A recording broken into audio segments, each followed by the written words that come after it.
we are going to talk about our pre-brush oil rinse oxy pulling mouthwash. As you can see, this is cinnamon reduced strength. Now, if you are trying this for the first time, we always say go with reduced strength, but choose peppermint, right? This is the most, I would say, this is something that we suggest you try. The cinnamon has a punch to it because cinnamon, as you know, is kind of it's a spice, right? So it's gonna be a little bit spicy, right? So we start with our pre-brush oil rinse and H2O2, tea tree, peppermint, activated charcoal.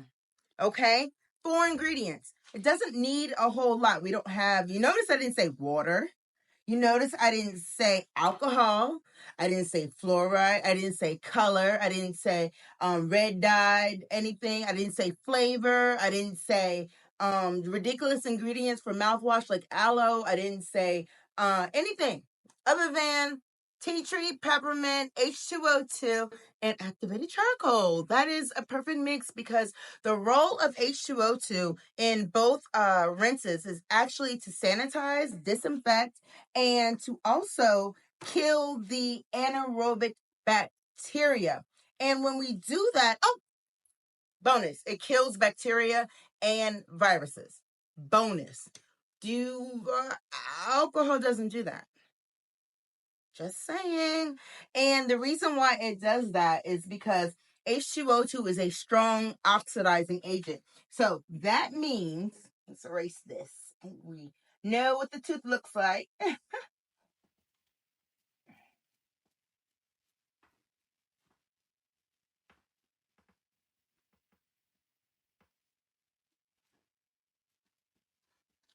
Well, I guess I could have left the tooth.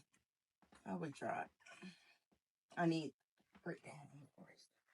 So H2O2 is what we call an oxidizing agent. An oxidizing agent is going to be responsible for breaking the cell walls of any bacteria that are in your mouth causing you problems. Bacteria, toxins, all those things, right? So what happens is when H2O2 gets into your mouth,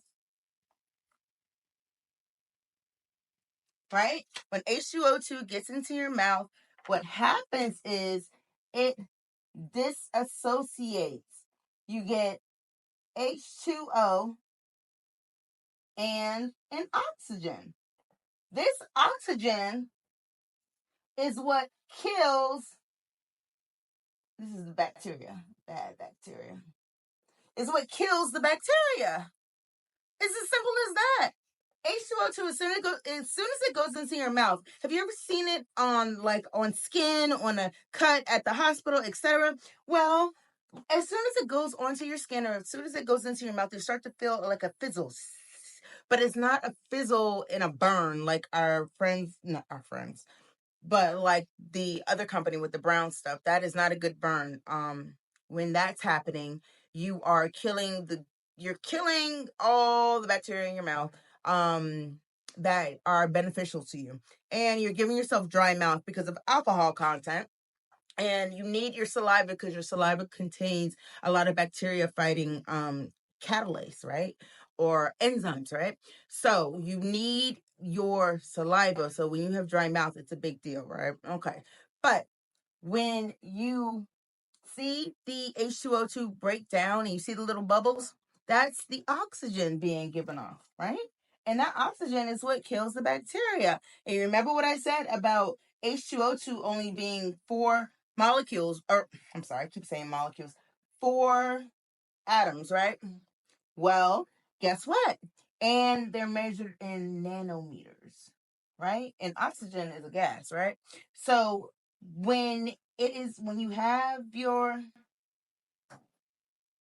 canine, when you have your tooth, H2O2 is actually able to penetrate the porosities of your teeth matrix, meaning it gets underneath the enamel, and so that serves 2 purposes. You are killing the bacteria that cause all these problems. You are also lightening.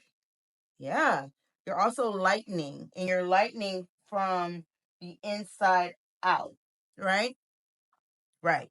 So let's keep going. Let me tell you.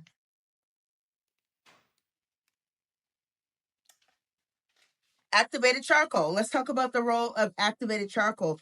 Activated charcoal is awesome. Activated charcoal is made by heating up wood or bamboo or coconut shells, heating up without being in the presence of oxygen. And when that happens, it creates holes and pores in the surface of the um it creates holes in it creates holes and pores and tunnels, right? And on the surface of your or our or yours, because it'll be yours. So I kind of just wanted to show you how amazing science is. Okay. So this is I'm not going to really take it and like flutter it everywhere because it gets it's very lightweight, right? But look how fine. It's almost like talc. Each one of those particles, has a porous surface that is able to, guess what? Trap bacteria, toxins, anything that is positively charged, and usually that's the bad stuff in our mouth. So what it looks like is what it looks like is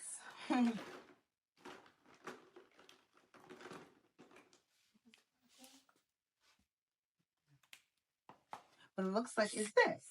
So we have a pile, I'm using green. We have a pile of activated charcoal, right? This represents the activated charcoal I just showed us on the spoon, right? So we have a pile. Now imagine that I am magnifying one. I have to do better.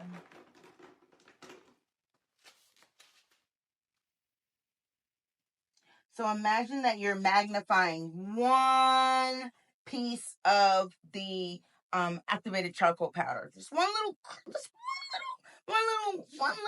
speck of it, right? What happens is once it's activated, which makes it different from just charcoal on the grill, once it's activated, it creates all these tunnels, right? All these tunnels and holes and in between the teeth, which is why your dentist begs you to floss, because guess what? If this doesn't come out, it rots. The bacteria continue to feed on it indefinitely. And when it starts to break down, that is when you get the smell. And bacteria, once they eat and they metabolize, they produce acid. And the acid wears away at the tooth enamel. And the gas is halitosis. That is just the way the gas is. But tea tree, it keeps the gums from this situation, from becoming inflamed, from being gingivital, right? It keeps it from that because guess what? It's an antiseptic. An antiseptic targets a wide range of microbes. That's why it's called an antiseptic instead of an antibacterial. Antibacterial or a bactericidal, that only targets bacteria. An antiseptic targets a wide range of microbes, right? So tea tree oil is an antiseptic, which is why it is beneficial to have it in our oral care trio, in our oxypulling mouthwash, as well as our oops, that's the same thing. I'm sorry, guys. As well as our mouthwash. And I'm going to tell you the benefits of the mouthwash. Because it's basically the same ingredients without, just a couple of changes, but we are giving you a 1, 2, 3 punch because each one of these steps actually has a bacterial fighting, bacteria blocking, a therapeutic benefit to using it. It's not just a filler ingredient like water. Water is good for you, but it shouldn't be 90% of your mouthwash, right? It should not be. And then the other part is alcohol. And then they might have some other stuff thrown in there, right? Okay, so antiseptic, tea tree, and it's an antifungal, and it helps with plaque and tooth decay. Because guess what? When we have bacteria in between here, that's going to cause tooth decay. That's going to cause your teeth to break down, and especially if it just stays there indefinitely. The acid will just keep producing indefinitely. That's why you need something that kills the bacteria every single day. Without that, it's festering. It's getting worse and worse and worse. So I have a study. The March 2020 study of a double-blind study in the European Journal of Dentistry. It went on for 14 days. It was ages 18 to 60. That's a wide spectrum of people. And what they found out is that the people using tea tree oil as part of their oral care regime actually had, I'll tell you, their plaque index went down, right? And the plaque index is just the amount of plaque that you have that you can visibly see on your teeth. That went down. And the bleed index also went down. Do you know how much they went down by? Plaque index went down by, it went from, let me use another color. Next time I come, I'm going to have some more markers. It went from 53%. It went from 53% to 53%, guys. 53% to 5.5% in 14 days. Right? So that's the amount of visible stuff that was able to be seen along the gum line, etc., where plaque lives. The bleeding index. Now that is going to be measured by that'll be measured by a probe. So when the probe touches your gum line, does it bleed? Does it bleed? How much does it bleed? The dentist comes up with the index exactly, but their scale showed an improvement from 38% to 4.2%, right? And the data showed off the effectiveness of non-toxic ingredients. You don't have to use like magic mouthwash. That's chlorhexidine. Doesn't that sound awful? Chlorhexidine. Problem with that is that it turns your teeth brown if you don't discontinue use after 2 weeks. Tea tree oil is just as effective because that is what they evaluated it. That's what these scientists evaluated tea tree against. They evaluated against chlorhexidine, and what they found is that tea tree oil was just as effective as chlorhexidine. So yeah, so if chlorhexidine is what they use once you get a root canal, because they want you to wash out your sockets and all that, imagine if you can get the same effect every single day, without turning your teeth brown and without putting hazardous chemicals into your mouth. We have it for you, tea tree. Tea tree, tea tree. All right. So antiviral, antifungal, yeah, bleeding gums, plaque, all that. It's all good for that. So far H2O2 is a killer.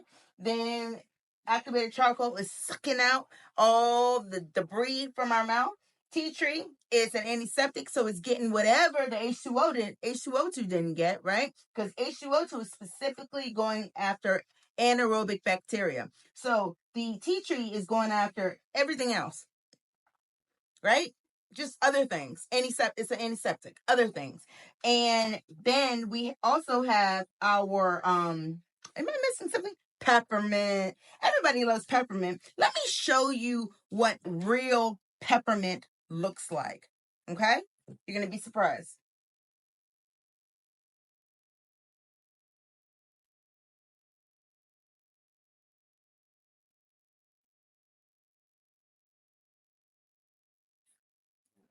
So, this is peppermint oil.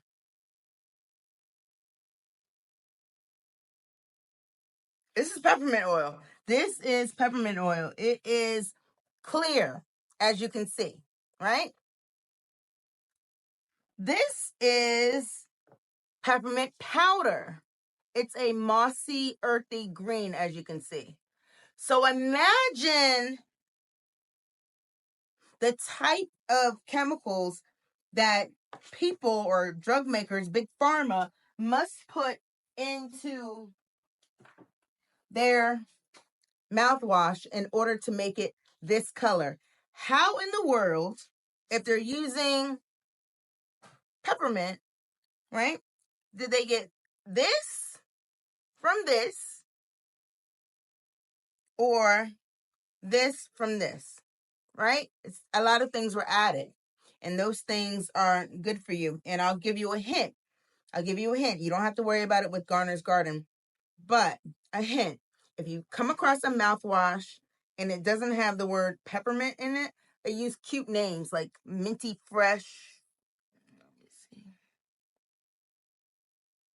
They use cute words like Minty Fresh. What else? Wintergreen. Uh, Mountain mint. They use all these cute words to describe and to trick your brain into thinking that you're really getting peppermint.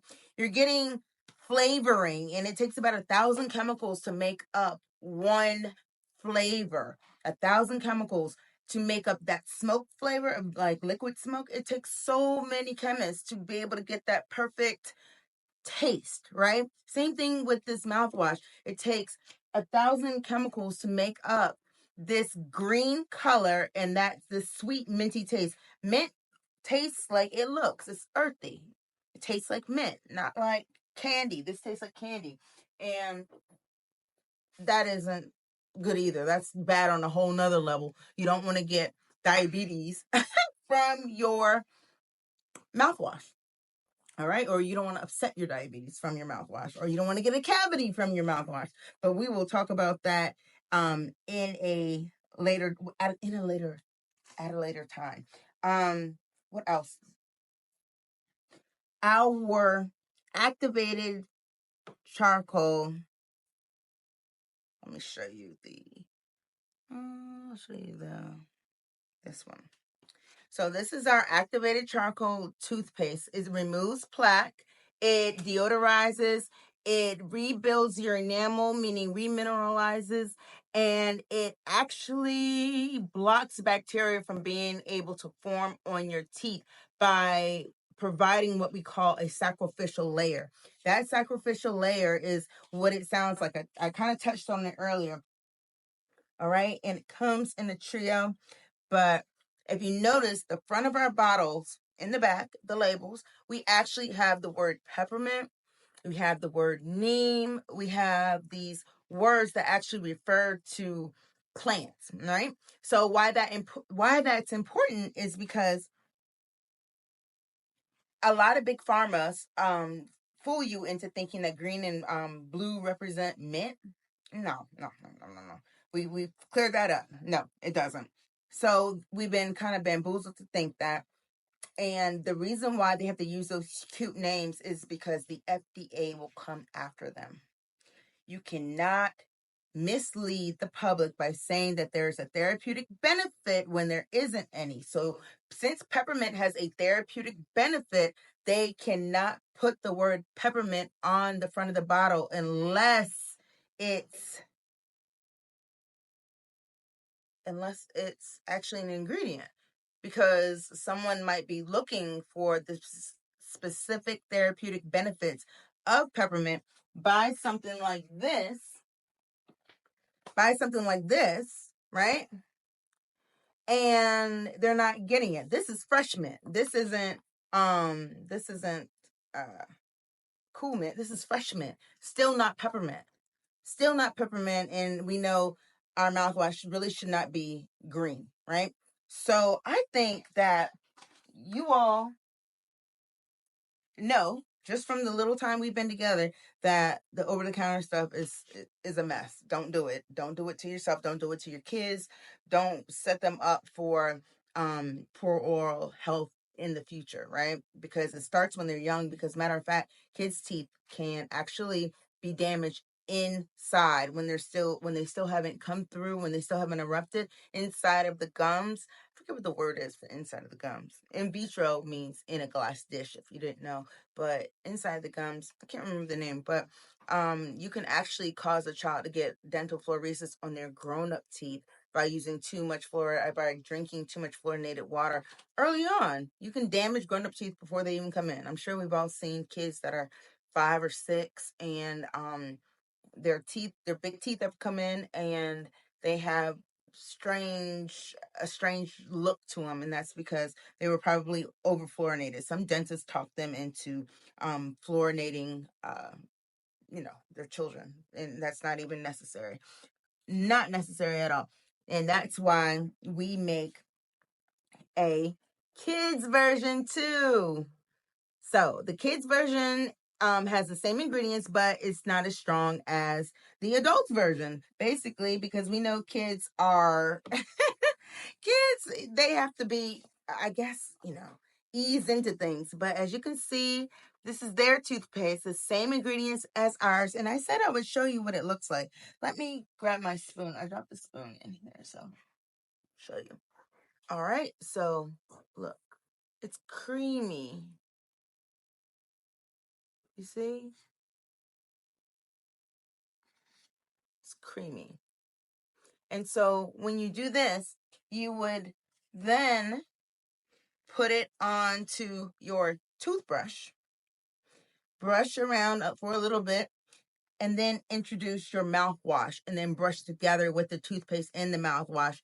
Once you've done it for 2 minutes, you spit, and you know for sure that because you've done 1, 2, 3 steps, and they all have therapeutic benefits. Every ingredient in each step has a purpose. It has a purpose. There is no weird ingredients that shouldn't be there. So you are actually getting 3 ways of fighting bacteria with three different formulas to actually target whatever one didn't target, the other one's going to target. Neem has been used because I talked about peppermint. Let me talk about neem really quick. Neem has been used as a what do they call it? Ethno-medicinal not drug, but plant in the East, right? And what that means is that instead of prescribing, let's say, an antibacterial wash for the mouth, they prescribe the neem. The neem is antifungal, antibacterial. It is one of the most powerful plants on the planet, and it's used for so many things. It's even used as spermicide in other countries because it's that strong at killing living organisms. It's that strong. And if you notice, people who chew on it or use a stick in other places in this world, that population of people tend to have beautiful teeth, right? And some of them never seen a dentist in their lives. Beautiful teeth. That said, if you are using the wrong stuff, I have a solution, and your solution is our Oral Care Trio for adults and our mouthwash and toothpaste for the kids. Don't get them started thinking that, fluoride and alcohol and sweet taste are what your health or what your teeth should, what you should clean your teeth with. Doesn't that sound ridiculous? You clean your teeth with alcohol, water, and food coloring. What? That sounds crazy. But you have to join us back when I actually will do an experiment, and I'll show you. These are some teeth, right? I will put these teeth into mouthwash, different colors, and we'll see which one's clean, and we'll see what else will happen. I think you'll be surprised. The last thing I want to touch on is the last thing.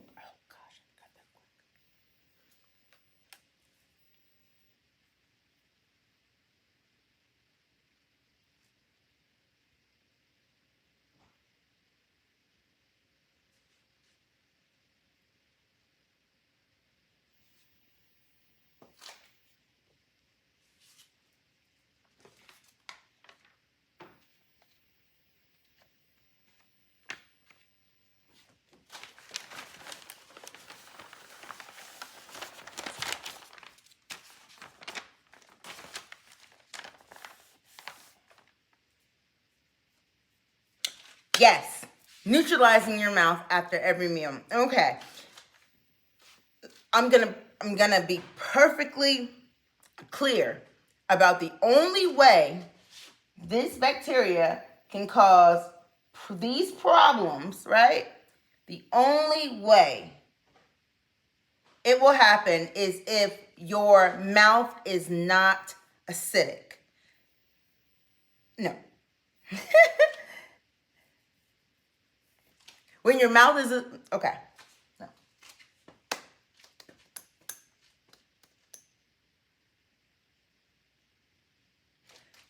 Neutralizing your mouth after every meal, or even twice a day at the very least, okay?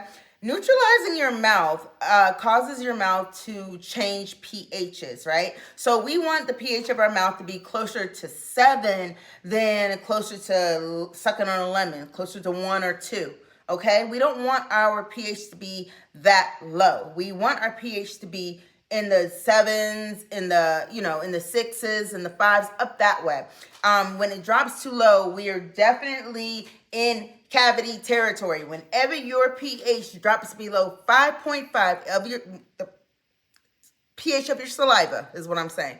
Whenever the pH of your saliva drops down below 5.5, cavity territory. The types of things that are under 5.5: juice, tomato juice, orange juice, vinegar, coffee, even milk is slightly acidic. Of course, lemons, right? Those type of things are below 5.5, and when we put them in our mouth, guess what? Even when we're done eating, part of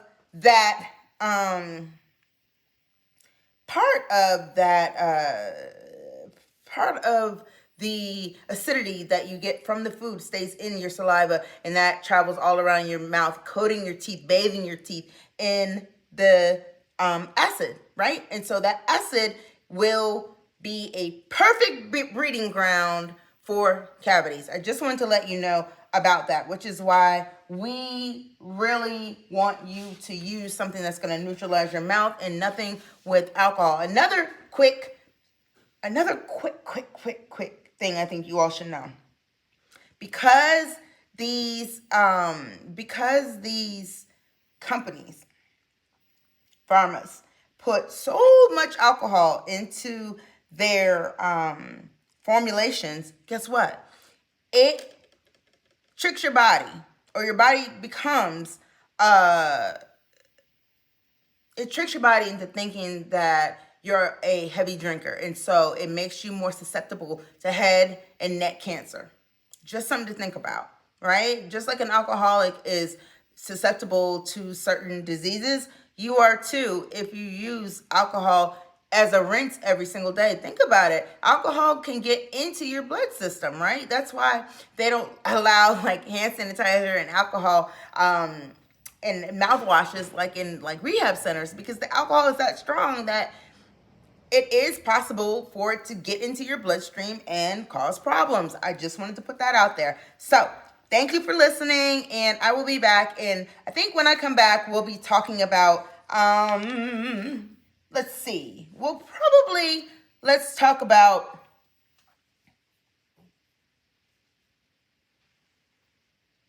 I don't know, there's so much about teeth we can talk about, guys. There's so much interesting things.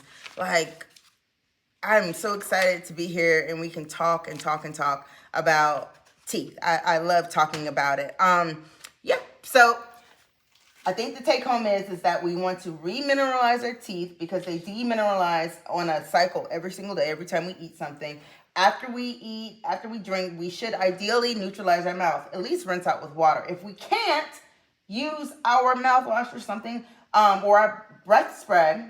You want to at least kill the bacteria in your mouth twice a day, because unless you kill the bacteria, they will continue to eat through your enamel. They will eat through your enamel, and they will cause dental caries. All right, and we have our set here for you that will work.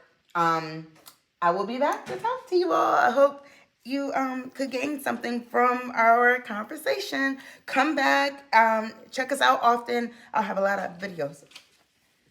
Okay, guys, thanks. Bye.